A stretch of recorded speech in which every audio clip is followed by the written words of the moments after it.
Stand up.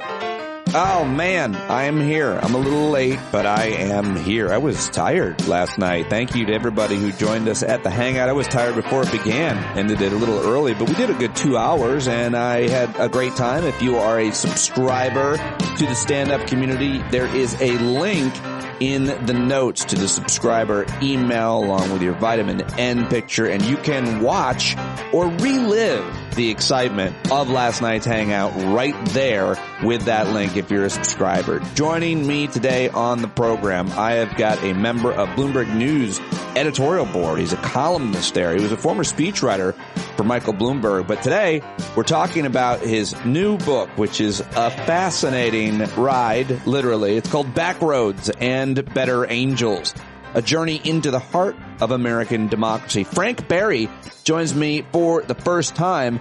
He and his wife went from New York City across the country and back on the Lincoln Highway and talked to all kinds and types of Americans. 7 months, 10,000 miles.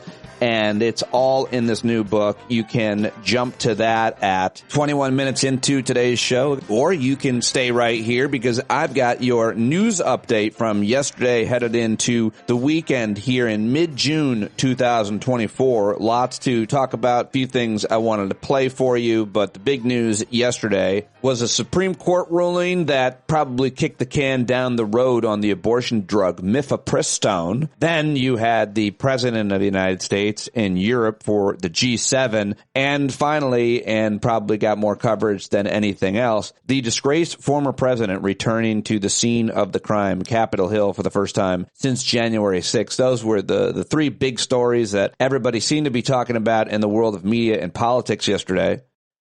Go a little bit more in depth on those and mention a whole bunch of other headlines here for you. And I do this pretty much every weekday. Can't do it without you. Patreon.com/Pete Dominic. But let's start with the Supreme Court. Here are a few of the headlines. First, they upheld that access to abortion pill mifepristone, which is safer than Tylenol and Viagra, unanimously rejecting a challenge by a group of anti-abortion doctors. The ruling was narrow and based on procedural grounds. There should be more decisions coming out today, and I'll be talking with Eric Siegel later, so look for that to drop. But the decision preserves access to medication abortion for now. There will be another case with better plaintiffs before the court faster than Clarence Thomas can book a ride on Harlan Crow's private jet, is what Professor Melissa Murray tweeted, which I thought was very funny. And one more related to that from Michael Podhorzer. Let's be clear.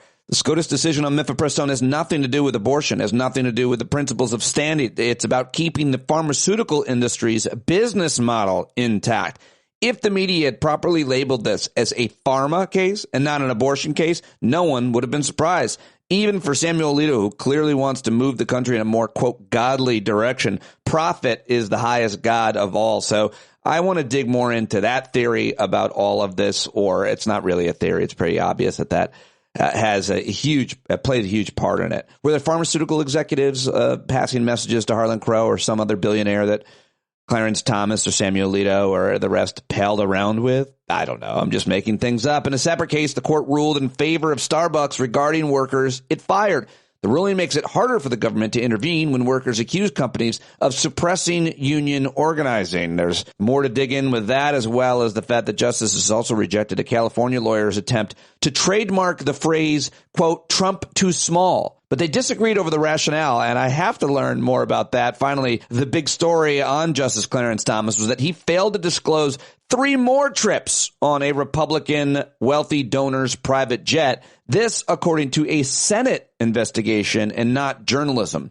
Now let's get to the other big story yesterday. Disgraced former guy, number 45, Orange Jesus, Donald Trump. He met with Republicans on Capitol Hill for the first time since his presidency, and oh, did he get his ass kissed by all of them. They gave him a cake. It was his birthday, so they gave him a cake, congressional Republicans, and they sang to him, had a little American flag on top of it. No word as to whether or not the flag was upside down. But he also apparently complained about Taylor Swift and criticized the city of Milwaukee, which is going to host the Republican convention.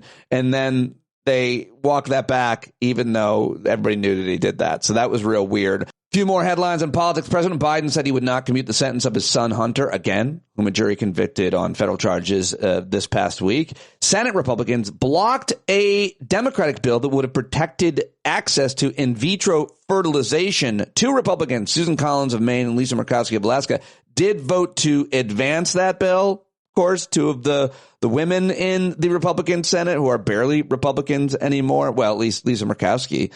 Susan Collins is still, I think, but anyway, that's the news on IVF. Pretty crazy that they're just out and out voting against it. I mean, isn't IVF like super pro-life? What am I missing?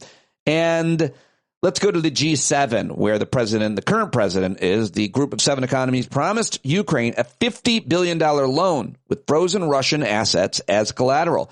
President Biden warned that Putin cannot wait us out. Well, we'll see about that. Biden and Zelensky signed a 10-year security pact designed to put Ukraine on a path to joining NATO. Zelensky also announced a security deal with Japan. And leaders from India, Brazil, and the Middle East and Africa are joining discussions at the G7 today, a nod to the changing global balance of power, according to the New York Times analysis of it. Let's head to the Middle East. Israel-Hamas war. Hezbollah launched what the Israeli military called the group's most serious rocket and drone assault in the more than 8 months of hostilities. Hamas said it did not know how many of the remaining hostages taken October 7th were still alive. They don't know how many are still alive or where they are. And the United Automobile Workers Union is coping with tensions between its student members focused on the war in Gaza and its blue-collar workers focused on their wallets. Let's move now to other headlines. What have I got for you? Terrible rain in the southern tip of Florida, flooding, causing widespread flooding for several days. It's killed at least 2 people. Let's see, Tesla shareholders approved a pay package for Elon Musk worth more than $45 billion. A judge who voided the deal earlier this year is now going to have to decide whether to reinstate it. I want to learn more about that story and why shareholders gave Elon Musk that. If it were up to the board or even the rank and file, would they have given him that? I doubt it. The FAA's administrator called the agency's oversight of Boeing too hands-off and promised more safety inspections from the federal government. The site of the Parkland school shooting down there in Florida, Marjorie Stoneman Douglas High School, that former freshman building is going to be torn down where the shooting occurred. And that is news from yesterday. And those are your headlines from the last 24 hours as well. Do want to wish a happy Father's Day to every dad out there listening. I think I might do a Father's Day special the week after. What do you think of that? I'm looking for listeners who are also dads. I know so many of you. I might select you if you don't volunteer. I'm going to host a hangout, a Zoom hangout, and talk about the good, the bad, the ugly of being a dad in today's America. And if you want to be a part of that Zoom, email me. So if you want to be a part of the Father's Day special, you can change your name. It'll just be audio. Just email me, standupwithpete@gmail.com, and we'll try to get that done. I really want to focus a lot more this year and moving forward on men and boys and their health. I've spent most of my career and will continue, obviously, talking about gender equity, women's issues, women's reproductive rights, and all of the rest. But I certainly want to talk a lot about the struggle that I'm seeing in men and boys, and I always want to talk about parenting. So if you want to be part of the Father's Day special, don't make me call on you, gentlemen. Then email me, standupwithpete@gmail.com. Put in the subject, I'm a dad. I'll join you. Many of you I know, some of you I don't. Love to get to know, and it should be a fun, helpful, and I'm sure entertaining conversation. So looking forward to trying to get that done in the next week or so. Now, let's get to what I've got for you in terms of audio from yesterday. First of all, as I mentioned, the disgraced former guy went to Capitol Hill and met with a whole bunch of people. And here's a montage from MSNBC with a bunch of those people talking about him shortly after the insurrection or even during the election campaign. Before the insurrection, you'll recognize probably most of these voices, senators, and I think one congressperson. We're on the verge of having someone take over the conservative movement and the Republican Party who's a con artist. Donald, you're a sniveling coward, and leave Heidi the hell alone. I'm a never Trump guy. I never liked him. All I can say is count me out. Enough is enough. I've tried to be helpful. We were really trying hard to figure out how do we hold a president accountable that put all of our lives at risk. There's no question. Done. that President Trump is practically and morally responsible for provoking the events of the day. No question about it. All right. Well, there's some question about it because all the people whose voices you just heard, Marco Rubio and J.D. Vance, that was Congresswoman Nancy Mace, and, of course, Mitch McConnell and Lindsey Graham, they've all come back to him happily. They were all there yesterday shaking his hand, clapping, giving him presents. And apparently Lindsey Graham actually gave him a hand job, which I'm surprised was not more widely reported. The New York Times reporting that both men equally enjoyed the hand job. So, hey, I'm just telling you what the New York Times is saying, except for the part where they didn't say that. But if you're not laughing, I don't know what to tell you. All right, well, let's move on to other news. This will make you stop laughing if you even were at all. This is Jake Tapper reporting the news yesterday, which broke in the afternoon, about more corruption from Clarence Thomas, this time from a Senate report. In addition to that news, breaking right now, Senator Dick Durbin of Illinois, the chairman of the Senate Judiciary Committee, a Democrat, is now claiming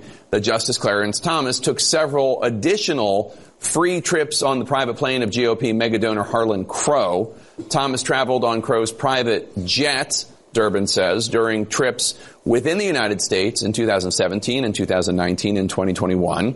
As well as on a previously known 2019 trip to Indonesia, where Thomas and his wife Ginny stayed on Crow's mega yacht. Senator Durbin says Thomas did not disclose these additional trips on financial disclosure forms. Oh, that is shocking. That's shocking. Well, you know, Ketanji Brown Jackson got a ticket to a concert, I think. She disclosed that. The Beyonce concert, is that what I read? All right, well, let's move on to the G7. Let's head over to Europe, where President Biden announced a new deal with the president of Ukraine. There they were both at a news conference in Italy, and the president was asked this question by a reporter, and Sleepy Joe had, I thought, a good answer, and I wanted to play that for you from yesterday. Thanks, Mr. President. About 2 weeks ago, you changed course to allow Ukraine to fire U.S. weapons into Russia. Given the reported successes, would you consider further expanding the parameters on U.S. weapons into Russia, even despite your concerns about escalation? And on the news from home, you're going through something that so many American families go through, the intersection of addiction and the criminal justice system, but you're not like most families. Was your son able to get a fair trial? Do you believe the Justice Department operated independently of politics? And for President... Let me answer your question and you ask his question, okay?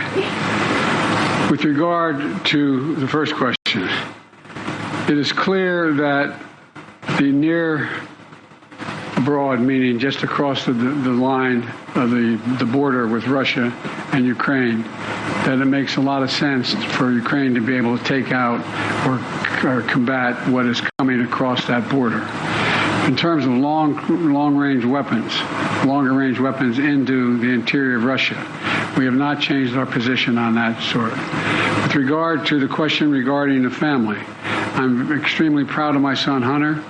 He has overcome an addiction. He's one of the brightest, most decent men I know, and I am satisfied that I'm not going to do anything. I said I abide by the jury decision, and I will do that, and I will not pardon him.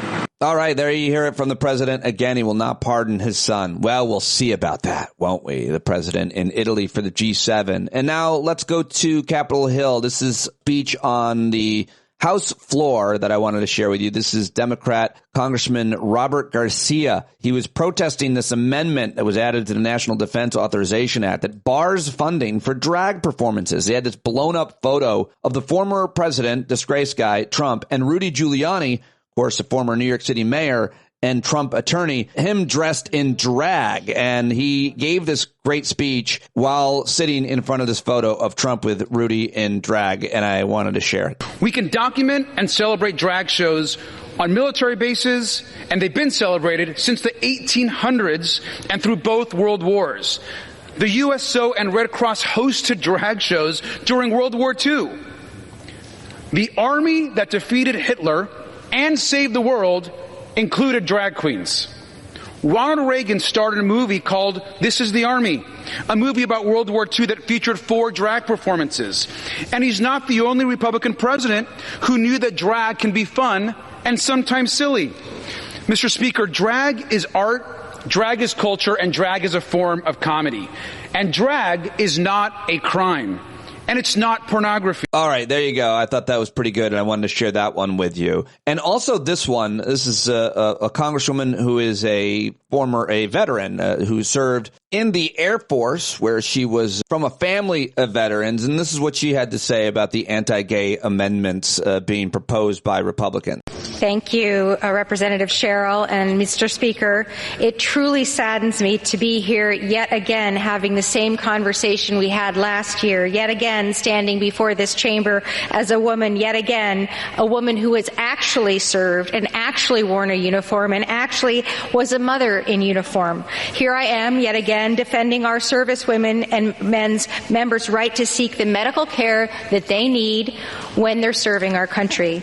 I'm sick and tired of members who have never served telling service members, the same service members that they are proud to publicly express their purported support for, that they don't deserve the financial or otherwise freedom to seek the medical care that they and their family members deserve and need when they need it. All right. Well, there you go. That's Congresswoman Chrissy Houlihan yesterday on the House floor. Lots more that I wish I could play for you, but I'm out of time. I want to get this up and out by 8 a.m. here on this Friday morning, get to some other things, some other interviews that I'll be sharing with you. It's going to be a big day here in the studio, and I'm looking forward to pumping out a whole lot of content for you. Hopefully you appreciate it and to have something to choose from that you like, because there's a lot of different guests and subjects and things to share. But right now, I want to share one more clip. Let's do one more. We got to have some comedy here, some laughs. And let's go to ABC, Jimmy Kimmel Live last night. Name on the former Supreme Commander of the Space Force, the Bigley Dipper, was in Washington today. Donald Trump had a meeting he called a meeting with all the House Republicans on Capitol Hill. It was his first visit to the Hill since January 6th. They always return to the scene of the crime. Some Republicans who were in the room described the meeting as a gripe-filled airing of legal and personal grievances. That sounds right. Yeah. They sang happy birthday to Trump. He turned 78 tomorrow. And while there were no cameras in the room, reportedly Trump covered a lot of ground. One of the things he's upset about, and he talked about at this meeting, is Taylor Swift supporting Joe Biden. He said, why would she endorse this dope? And they were like, I don't know. Why did we endorse this dope? Trump had a lot to say, though. And this one. All right. There you go. Jimmy Kimmel Live last night. They're all doing returning to the scene of the crime material. Yesterday, all the late night hosts. But before we get to my interview, I want to share with you a very short clip from an episode of Pops on Hops, a Father's Day extravaganza crossover episode, because I always love to promote anything that you are doing, listeners and subscribers of this show. We love Barry Hummel and his daughter Abigail, who I'll be talking to hopefully soon myself. And they welcome listener, subscriber Maddie Carlson, who's currently on tour, has his blog and podcast, and his daughter, Madeline, on to discuss her favorite album. They talk about music. They talk about beer on Pops on Hops. And here it is, a little preview. And this drops today on Pops on Hops and next week on Matt's podcast, What Am I Making? Thanks so much for doing this. Are we done? Well, we have to rate the beer. We have to rate the beer, and we have to thank your daughter. I mean, come on. Oh, yeah. What are we talking about? Are we done? Well, Maddie, thank you so much for jumping on here with your dad as we head into Father's Day. I get to do this with my daughter all the time, which is for me the greatest Father's Day gift. Every other week is Father's Day around here. Oh, my goodness. I hope it meant as much to your father that you did this with him as it does that Abigail does this with me on a regular basis. So thank you for sharing your dad with us today. Thank you. I know it would mean a lot to him for me being here, so. It does. It means a lot to me, and I really appreciate it. Thank you.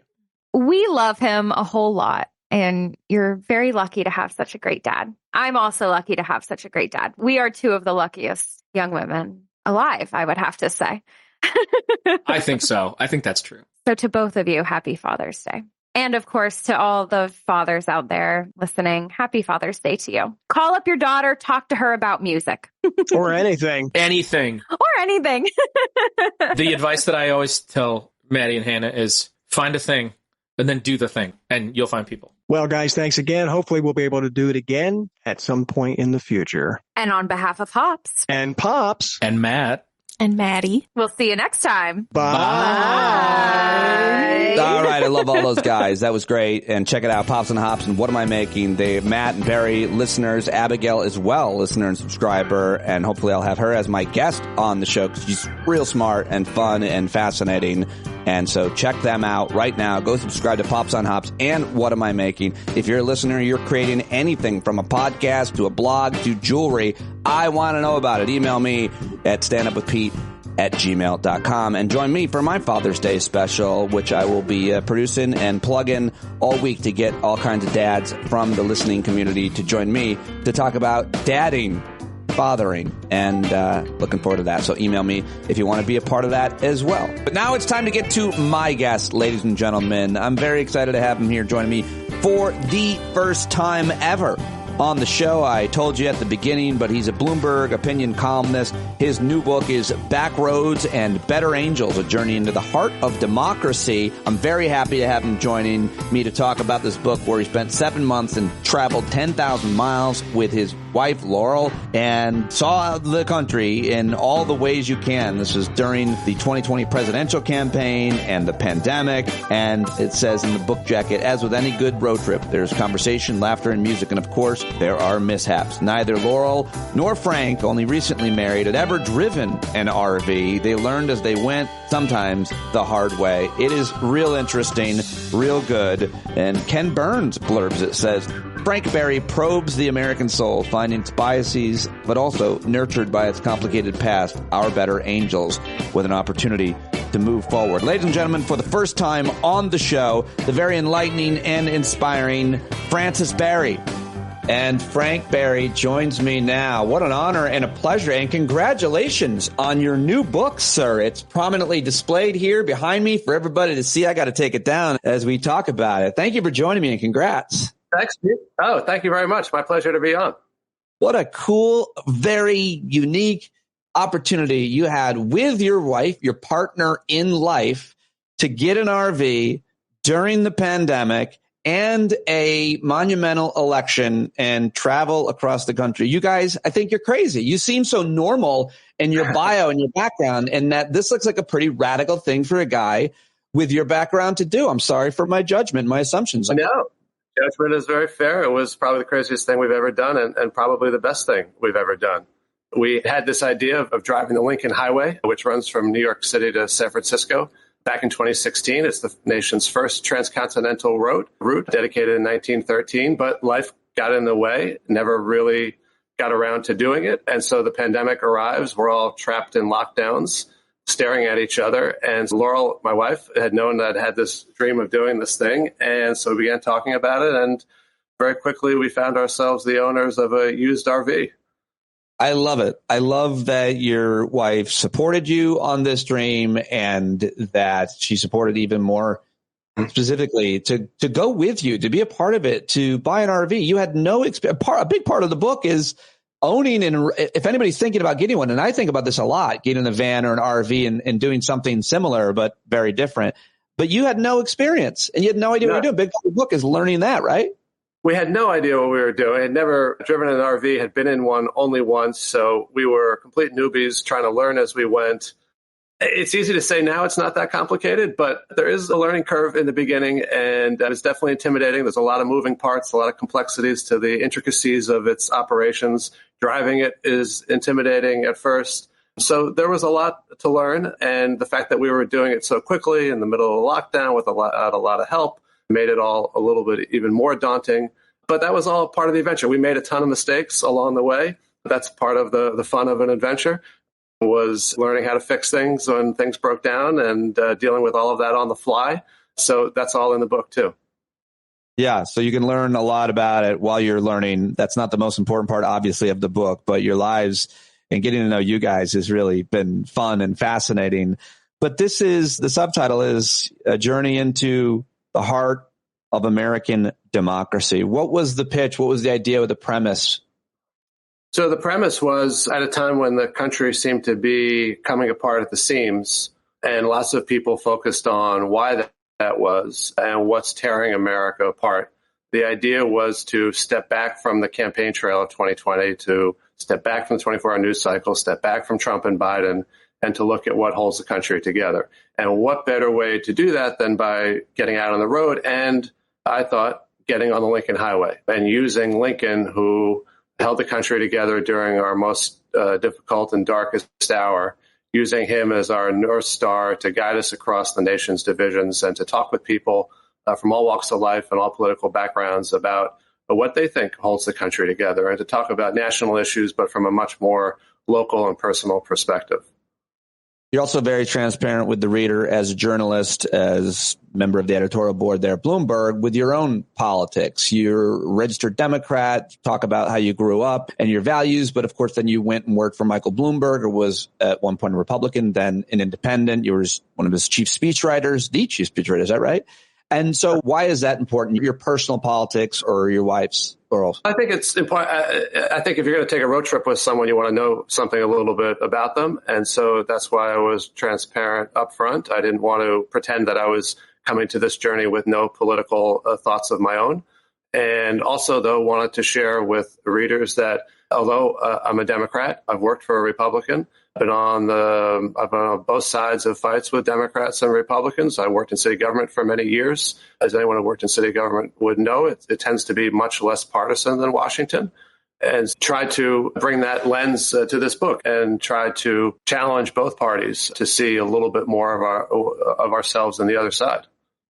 You do an excellent job of it. You really do. And I hope you're really proud of yourself, because it's a very hard thing to do in this climate and in this media atmosphere, which leads me to my other question. You talk a lot about the differences of the ideologies, the differences of the parties, but I have a hard time looking at it that way. Having covered politics for, 15 years, I think now, I just feel like everything changed with Trump, and specifically with the kind of media that goes with it, a lot about that. But I take often to characterizing it as Earth 1 and Earth 2. And on Earth 1, where I live in my reality, and then there's the other reality. And I'm being very generous when I say that their reality is something that they've learned from their media, but obviously their own life experiences, which I'm guessing you learn a lot more about than someone's media intake. But it feels so much like we have two different versions, two different timelines happening, and your truth is dependent on who you are hearing it from, what YouTuber, podcaster, cable news station, much less newspaper, I wouldn't even say that you're reading. What are your thoughts on how you talk about now politics and the divisions, and how much has changed? Certainly you are a student of history, which we'll get into. I completely agree with that way of looking at it. And it has changed a lot in the last 10 years. And I think one of the interesting things about our travels was in talking with people, Democrats and Republicans, both sides felt frustrated by that, even if they were perhaps a bit unable to see themselves in their own bubble. There is a lot of trouble. People are having a lot of trouble connecting with the other side because of the two realities that you describe. And it's really frustrating to people. It's breaking up relationships. And one of the saddest parts really was people don't know what to do about it. And that's something I try to explore in the book. I had this conversation with a guy in Illinois, small town, had been involved in local Republican Party politics his whole life, still is. It was telling me that he had been out for a beer the night before with a friend of his who has been involved in local Democratic Party politics his whole life. And the guy said to him over the beer, "This just isn't fun anymore. We used to be able to put up yard signs on each other's lawns and argue till the cows come home. And then we go out and have a beer and pat each other on the back and go home. And now that doesn't happen. People just end up angry and they don't want to talk to each other. And a lot of that has to do with the two realities that you're talking about." You talked about relationships breaking up. Did you learn anybody whose relationship had broken up over what's happened in our country during your travel? Often when you said it, I thought of marriages, but I'm sure that's possible and happened a lot. But it's probably more likely that it's a parent and a child. You had a fight with your dad or your relative, much less a close friend. What did you learn? Yeah, we did hear stories of that. People talked about strained relationships with families and friends, and often it was not even as a result of a personal conversation. It was through Facebook posts. You may not have seen the person for a while. All of a sudden, you're engaging with them on Facebook. Escalates from 0 to 1,000 super quickly, and you never want to talk to the person again. We've all probably experienced some version of that. But I also had heartening versions of that conversation. I met in South Bend, Indiana, with a woman who is a pro-choice activist and volunteers at an abortion clinic, the only one in the region. And they had an extremely contentious relationship with the pro-life movement there. And she decided to reach out to some of its leaders and inviting them over for essentially cookies at her home. And they found out that they didn't agree on anything. They walked away as in different camps as ever, but they found out they liked each other. And they kept meeting and they kept talking. And they ended up writing an op-ed together for the local paper about the relationship that came out of it. And what they said was, we have to be able to prioritize the relationship above the message. We cannot sacrifice friendships and relationships because of politics. We have to find ways to engage with one another that allows us to do that. And I think there's an awful lot of truth in that. And it's a skill. It requires a character trait that, or at least a willingness to try, that a lot of people don't want to bother with, don't have time for, don't think they need, think the other side is wrong. But I think there's a lot to learn from that experience. Yeah, I want you to tell me more. Feel free to just keep weaving in the people that you met and what you guys learned. But I think it's so true. You could be so divided over an issue, but if you both love dogs and have dogs and your neighbors and you travel a good bit or want to, you could watch each other's dogs. I might disagree with you completely on politics. I don't think you're going to make my dog a fascist in 3 days. Maybe 4. But right, that's exactly right. And I mentioned the story of my parents who were both Democrats, but didn't agree politically on anything. My dad was an old school Democrat. My mom was much more modern in thinking, or at least closer to the new Democratic Party.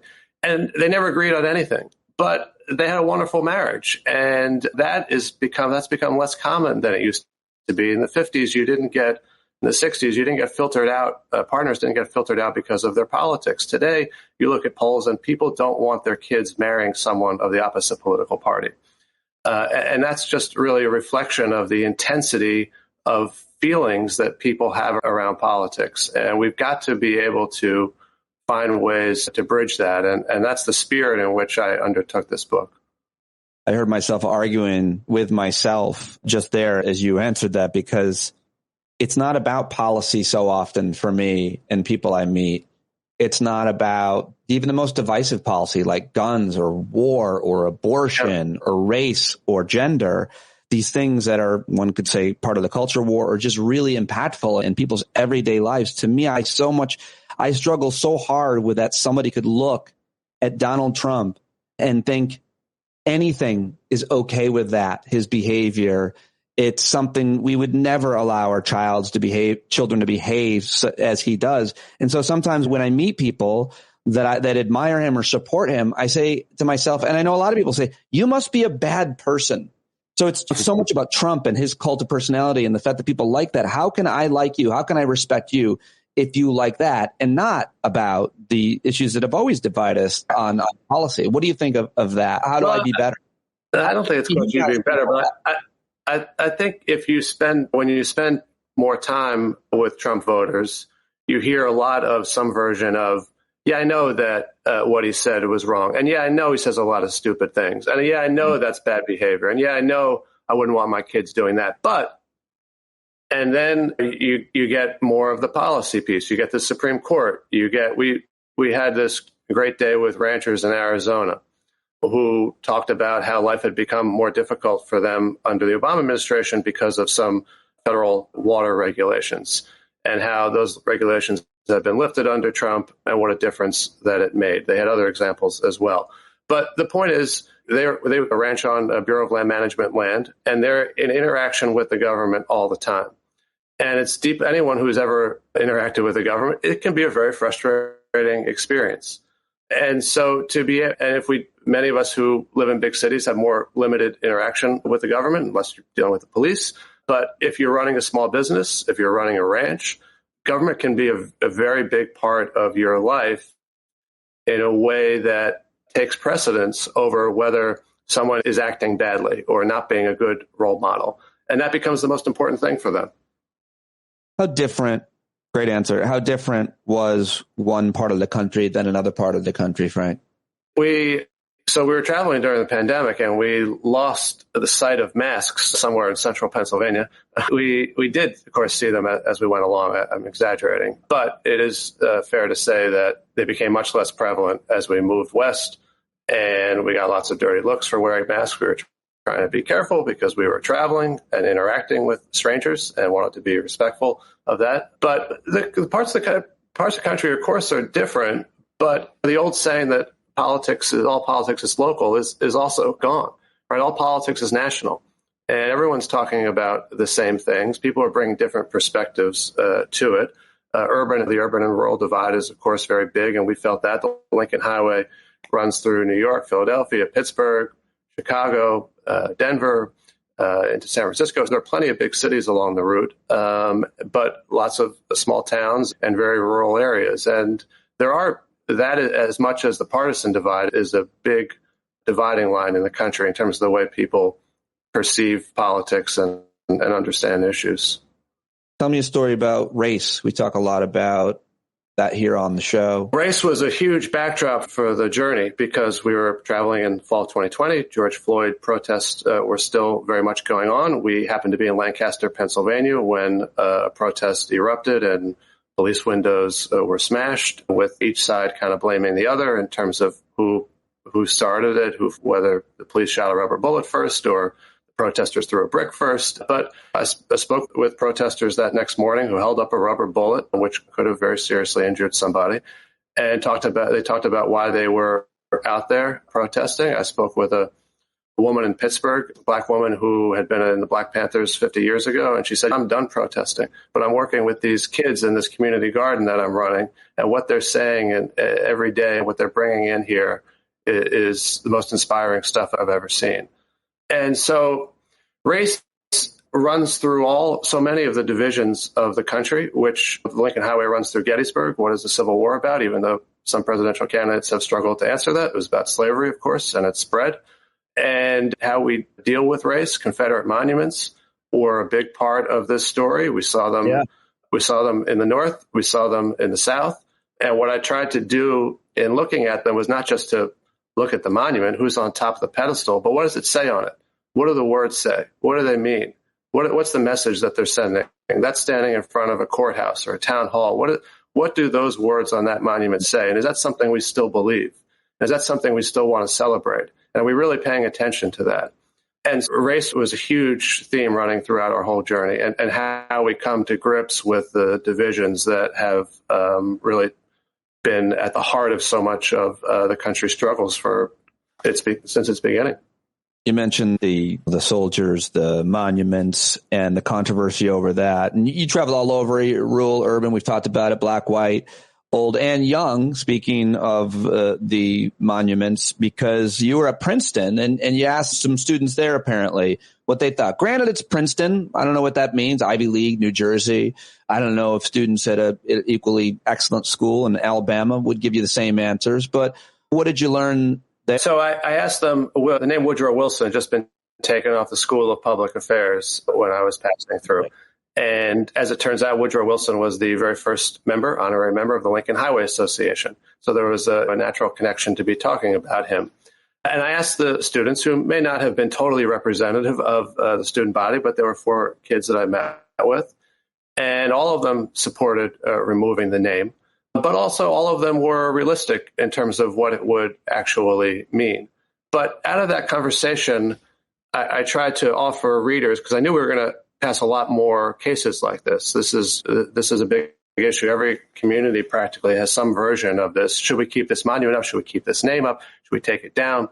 But we don't really have a common basis for making judgments about it and for having conversations about it. So I tried to offer a way of doing that by saying, what was the reason that this person was honored? And is that something that we still honor today? In Woodrow Wilson's case, he was not honored because of his racist views. He was honored because of his progressive era bona fides and his success in World War I. But there's another question we have to ask, too, which is, did the person move the country forward towards our highest ideals, towards ever-expanding freedom and liberty and equality, or did he try or she try to drag us backwards? And certainly I think in the case of Woodrow Wilson, he tried to drag us backwards. The record is very clear. Resegregated the federal workforce, spoke about how extremely patronizing view towards blacks. There's just no question that he was a negative impact on race relations in America. And so that has to be factored into how that's not erasing history to take, at least in my view, it's not erasing history to take his name off the building, but it's deciding which history we want to celebrate. Let me ask you about the other issue that you had a lot of experience with and seeing, as anybody would driving around America: religion.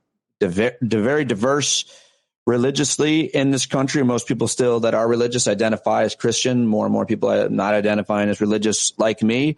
Now, you're a Notre Dame boy. I don't know if that makes you Catholic or not. I know you went back there as well at one point, but what was your experience talking to people from different religions across the country? Were you surprised? Anybody you want to tell me about? Sure. Yeah, I went to Notre Dame. Christianity? How much? I should add to it. How much do you think Christianity, this version, has changed in recent years with what a lot of people now refer to as this kind of Christian nationalism brand, militant Jesus, if you will? Yeah, it definitely has intensified, but it's always been there. And in Iowa, we passed through the hometown of Billy Sunday, who was the most popular preacher in the 1910s and 20s. And was an early version of a militant Christian nationalist who also was in league with the KKK and reflected all of the racism and prejudices of the era. But so this is not a new phenomenon that we're dealing with. I will say it's much more intense, and we certainly saw the repercussions of that on January 6th. But it's impossible to write a story about the country without delving into religion. So I'm glad you asked. And Lincoln is actually a really interesting person to be following the footsteps of, because he was not especially religious himself. He never joined a church. He was probably today would say very spiritual. And there were a lot of references to God or to a divine being in his speeches. But he was not outwardly religious. And in some ways, just the opposite. He did not pretend to know God's will, which is, I think, one of the dangers of Christian nationalism, is mistaking one party for Christianity. Some of the things you hear today are like, oh, you can't be a Christian if you're a Democrat. Completely insane. But that's just a fundamental mistaking of religion for politics. And very much the kind of thing that Lincoln avoided, even in the middle of the Civil War, when there was ample opportunity for him to claim that he was doing God's work, that they were on the side of God in fighting for the abolition of slavery by the war's end. He never did that. And instead he said, I don't know if I'm on God's side, or I don't know if God's on my side, but I hope that I'm on God's. And there was humility there that ran through his view of religion. That is very much lacking from the version we're seeing today in a lot of evangelical circles. I'm always most interested now. I feel like the question now should be is, once you find out how someone identifies religiously, because then you say, and you can't be a Christian. Some people have said, if you're a Democrat or something, absurd. You can be any religion you want to be, regardless. But the more interesting question to me is, you identify as a Christian. What does that mean to you? What does it mean as to how you treat other people or see the world? Because I feel like it's just been so hijacked and transformed in recent years. All right, let me ask you, though, about that issue of history. You've mentioned a couple times it's weaved throughout the book. It's a huge part of the book. Again, I'll try to diagnose one of the problems with America is that we don't understand our own history, much less the history of World War II, the history of the Holocaust. We're seeing democracy being eaten up around the world. And I don't know how we can possibly fix that. History is still taught. My daughter is studying AP history. She's taken all the classes. I just don't know how it's taught or how impactful it is or how important it is positioned in school these days. How do you feel about that being the issue as you travel across the country? People's general understanding of America's own history, like 10 years ago, less 50 or 200. Yeah, no, I agree. It's a huge problem. At the Gettysburg battlefield, I spoke with a professor at Gettysburg College, and he told me he had been a tour guide at the battlefield for 15 years in the 80s and 90s. And he said most people didn't believe the war was fought over slavery. And because they didn't learn it in history class. And there's lots of cultural reasons for that, too. They didn't learn it in living rooms and from parents. But how we teach history really does matter.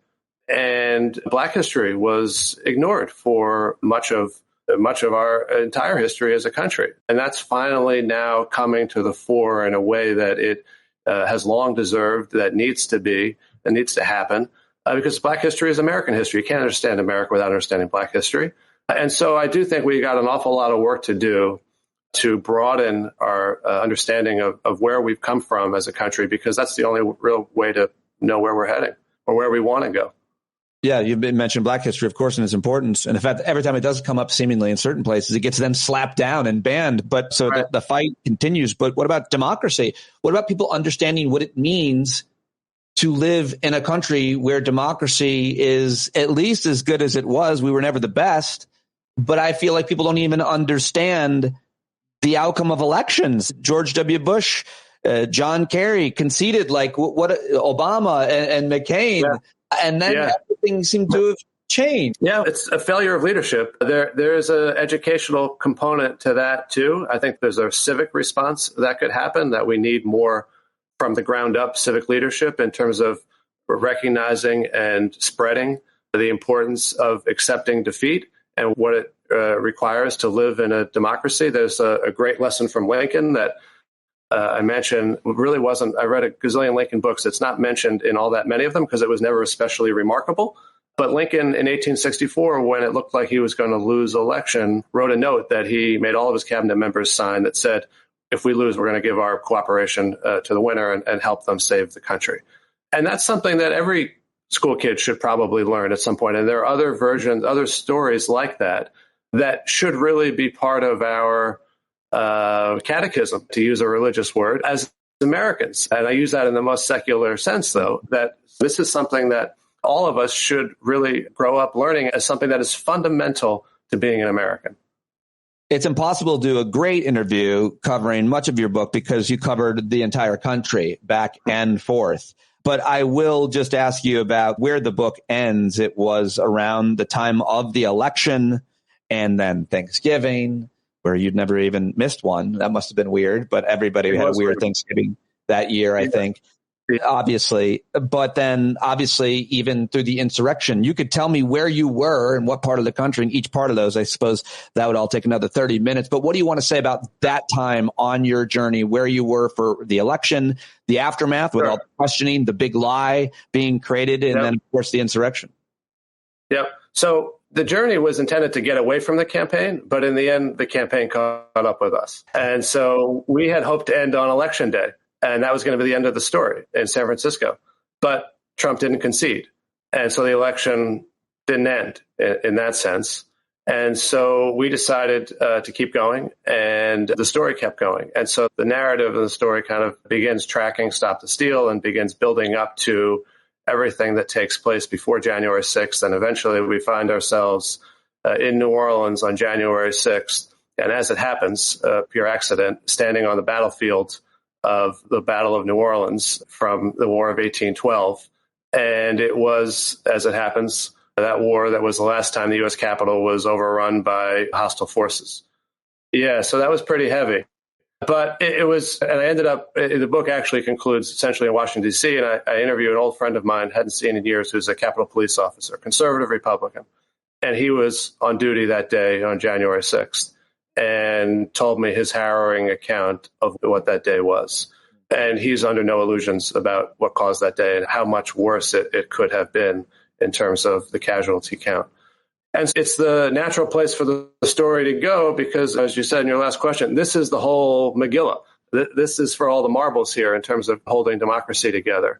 And so I hope that the story up until that point helps readers to see how much is at stake, how much history we have to draw upon to help us overcome these challenges. Because it's not the first time we've faced challenges to democracy, but it is the first time we've faced that kind of challenge. And we need to be able to prepare ourselves for future episodes like it, unfortunately.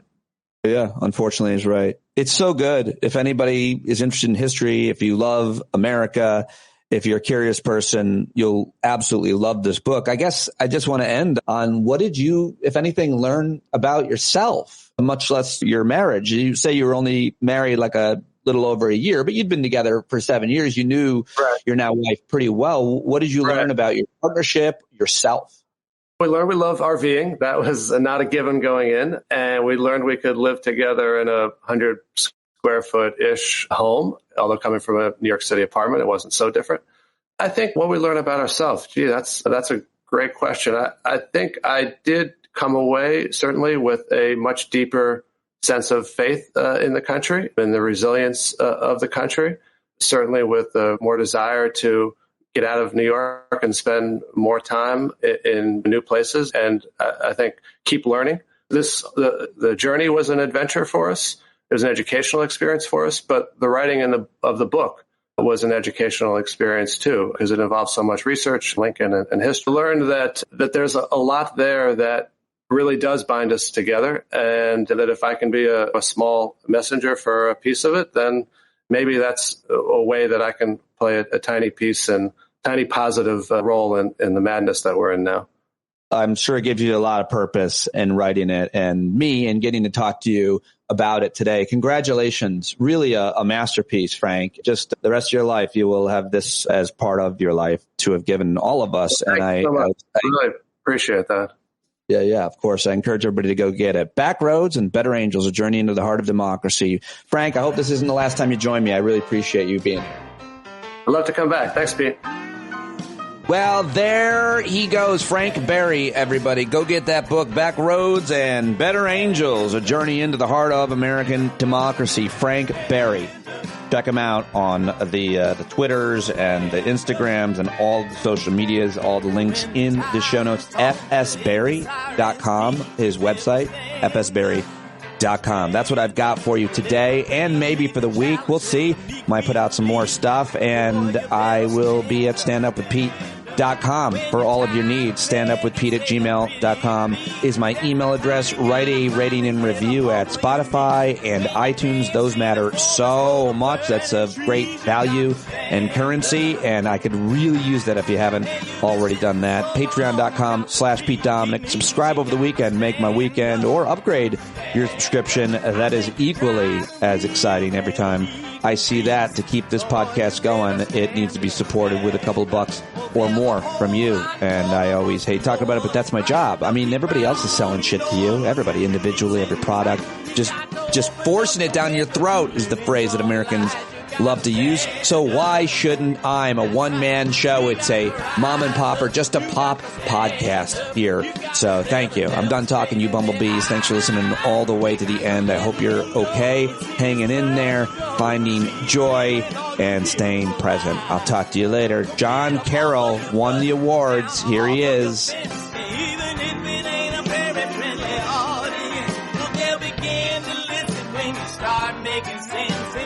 Stand up. No need to point your rifle to defend your town. Just stand up. Stand up. You know they can't deny you what you're laying down. Oh, you better stand up. Stand up. Show your face of every color, yellow, black, red, and brown. She's the place where every lost child will finally be found. There's only one thing to do before we stand our ground, and that's stand up. Stand up. Well, the founding fathers saw a land for all. They had to stand up. They had to stand up. They had a keen imagination for a crystal ball, drawing all the plans of stand up. But all they had to go on was the time they were in, with other causes for laws, and since they weren't even sin, they knew that change was gonna come before the change could begin. They had to stand up. All right, they had to stand up. We got to stand up. We got to look the devil square in the eye. We gotta let him know it's his time to go, and make it clear when all we hear is a lie. Why you lying awake wondering where the money all went? It'll be the cost of freedom that'll go unspent. You can see him flee the scene of that experiment if you stand up. All right, we got to speak up. We got to reach up and raise your voice in every way you know how. Don't be toes up, you got to show up. Ain't no better time to do it but now. No need to pledge allegiance to no wanton tribe. Rise up and show obedience to the voice inside. And listen well and it'll tell you not to run and hide. It says stand